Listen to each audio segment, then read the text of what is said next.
Hello, welcome to the Esoteric Empire. It's been a long time. It's definitely been a long time. I ended up taking a break, a vacation that was very much needed. I traveled for the first time. I've been out of my state before, like road trips and things, but this was my first time getting on a plane and going to another continent. My first time ever being on a plane, and I went to another continent.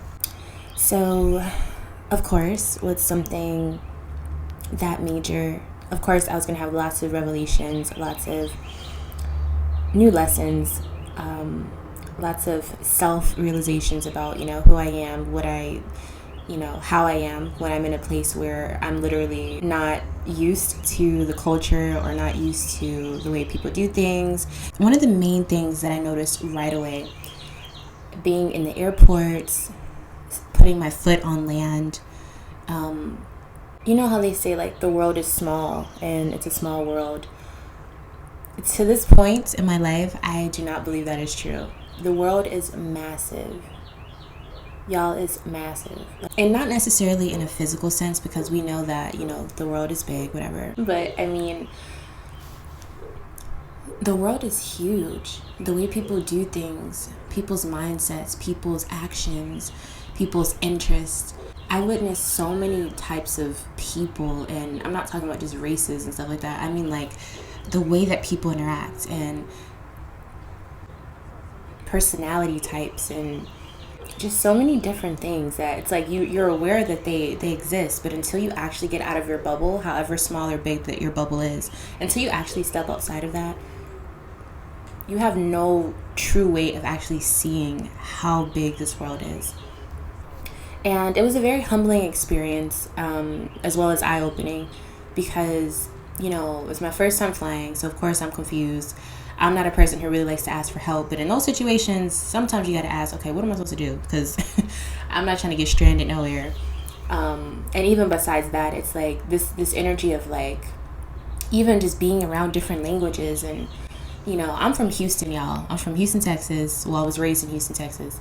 So the weather, it's always hot here. We have like 2 different seasons, and that's summer and fall, basically. And even though it's fall time now, it is still literally 80 degrees Fahrenheit. Okay, so the weather alone was a shock to me. My body was like, why are we in this climate? This is not us. This is not where we're supposed to be. So that alone was very, I wouldn't say traumatic, but it definitely was a shock to my body. To it kind of puts you in like this survival mode. Like you start to think more on a basis of like, okay, I'm cold, I'm hungry, you know what I mean, like very primal. And primitive. So I noticed that in times like that, I do complain a bit, and I noticed that not just complaining, but it's almost like I'm trying to like actualize that I'm in a cold climate. And I know this is like a really silly thing to talk about, but yeah, just climate alone.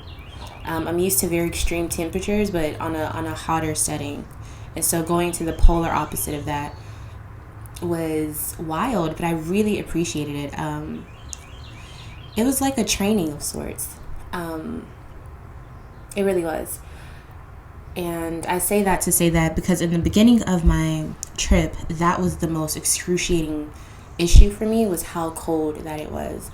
And I found that like by the day before that I ended up leaving, there was snow everywhere, and I found myself actually enjoying the cold and understanding it. And that to me, you guys, I never thought that I would even see snow.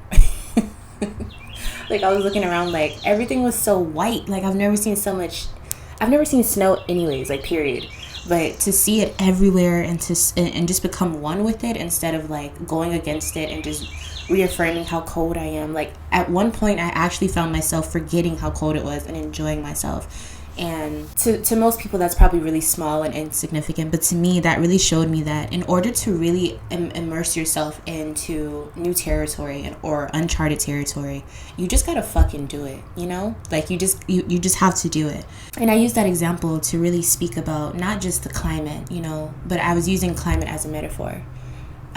Going into polar opposite or something very unconventional or offbeat to what you are used to what you're familiar with.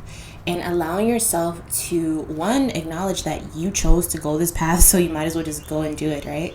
You did all this work to get to this point. Let's do this. That's what I had to kind of actualize for myself. It's gonna be scary. It's gonna feel weird. For some people, maybe not, but for me, I'm a creature of habit, and stepping out of that comfort zone, and even me not recording, you guys, I didn't even really record. When it comes to work and things like that, I'm very meticulous and purpose driven, and I stay on my task, and I stay on my routine, and that's what keeps me sane. And going somewhere totally different, I did not have that routine, and I really could have kept that routine, but for some reason I just needed that break. I guess I just needed that break. And I felt so guilty, and I found that guilt was kind of eating me up, because I'm like, I should be recording this reading, I should be doing this, I should be editing, I should be all these things. And I'm like, but you wanted to go somewhere so that you can see different shit. And if you're constantly putting yourself in a routine, even when you're trying to explore, what are you really exploring? So what I noticed is, when I'm outside of my routine, my mindset is still, okay, what's the plan? My mindset is still stay the course. You know what I mean? I don't just go free and, but I realized that even without my routine, I am still myself. I am still Tay. I am still silly at times, but serious most of the time. I am still constantly thinking. And I think that was really reassuring for me, because sometimes, especially if you're an earth sign, you can get really caught up in what your work is, and you can really feel like that's who you are. And I had to realize my work is an extension and an expression of who I am. And that's why I went into this field that I'm in currently. And it reminded me of why it's so important for me to acknowledge that why I am in love with what I do, I am not that. That is an extension of me. That is a piece of me put it onto the internet. That is a piece of my mind and my soul's understanding and expression of what spirit has given to me within me to tell to other people as a messenger. And I realized while being on this trip, I guess I felt a sense of being silenced because I was not putting out information. But what I noticed is I was receiving information at very fast and very big amounts, and that's all part of the journey, receiving and also giving. So now that I've received so much information just from my own experiences, by stepping out of my comfort zone, and trusting source to protect me and to keep me, in the right wavelength and frequency, now that I'm back, and now that I feel rejuvenated and charged and passionate and fiery again about my love for spirit and my love for the esoteric knowledge and the occult and life. I'm in love, and I'm obsessed with life. And granted, it is, kind of the taboo forms of life. The deeper meaning behind all of this, the soul and the core of life itself. But man, I missed it. I missed that passion. And I'm the type of person who believes there's no point in vacations, because when you come back, yeah, you relax, but you have all this work to do. And that's the type of person that I am. That's how I think. But this experience has taught me, even when you're taking a break, you're still working, because you're working on yourself. And you're allowing yourself to really heal and recharge. You're allowing yourself to recover. And especially for me, guys, I don't want to make this all about me, but I mean, hey, this is probably where it's going to go. This year for me particularly has been very life-changing, eye-opening, shifting, major shifts. And I'm still going through it. I'm positive that it doesn't end here, but I haven't given myself any time to really sit in a lot of the major changes that I've made, a lot of the accomplishments that I've done for myself, a lot of the growth and wisdom. Oh my gosh, the wisdom that I've gained this year just by doing, staying on my course, staying on my routine, but also allowing myself to grow. I don't want to get emotional, but I've done so much growing, and it's just interesting how all of that information I was receiving, I was only able to really understand it once I sat down and just took myself out of my own element and explored and went to go see new horizons, and took myself and literally placed myself in a totally different atmosphere, physically, mentally. Even for my family, I don't think anyone's been out of the country except for my uncle, because he was in the Navy.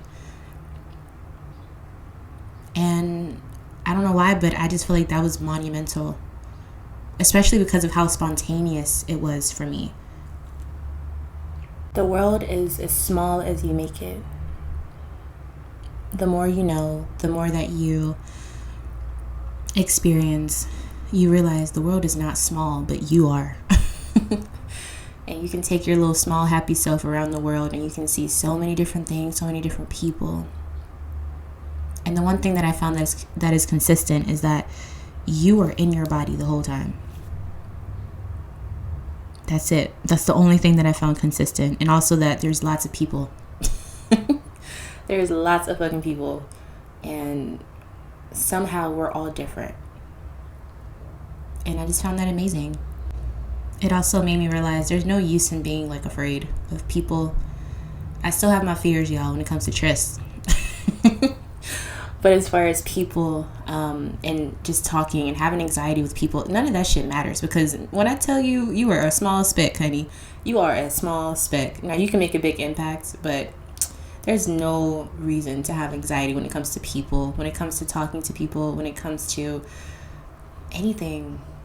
Everyone has their own world, and that's what makes it small. But once you start going and experiencing other people's realities, just, window shopping in life and just looking around, you realize like none of that has anything to do with you personally. You know what I'm saying? You have to immerse yourself in it to really understand that, though. That's all for this food for thought. This was, kind of a all over the place one. But I just kind of wanted to plant that seed for someone who's afraid, or someone who wants to take a risk but isn't sure if it's the right thing to do, or if it's necessary, or even if you just need the encouragement to go ahead and take a break. Trust me, there's so much insight that comes from doing that, from resting. And I got a lot of ideas too of what I want to do, how I want to add and showcase other sides of myself so that I can express that side of Source as well, because I'm not just one dimensional. There's many facets to who I am, and fuck it. What's the point of being afraid to try new things? What's the point? So yeah, I love each and every one of you for listening, especially if you're listening to this one, because this one was kind of important to me. I'll be making more food for thoughts, and I'll be posting more videos, so stay tuned. Please subscribe. Let me know about your travels, or where I should travel to next. Let me know how you feel about traveling, and whatever. I love each and every one of you for listening, and I'll see you in the next one. Bye.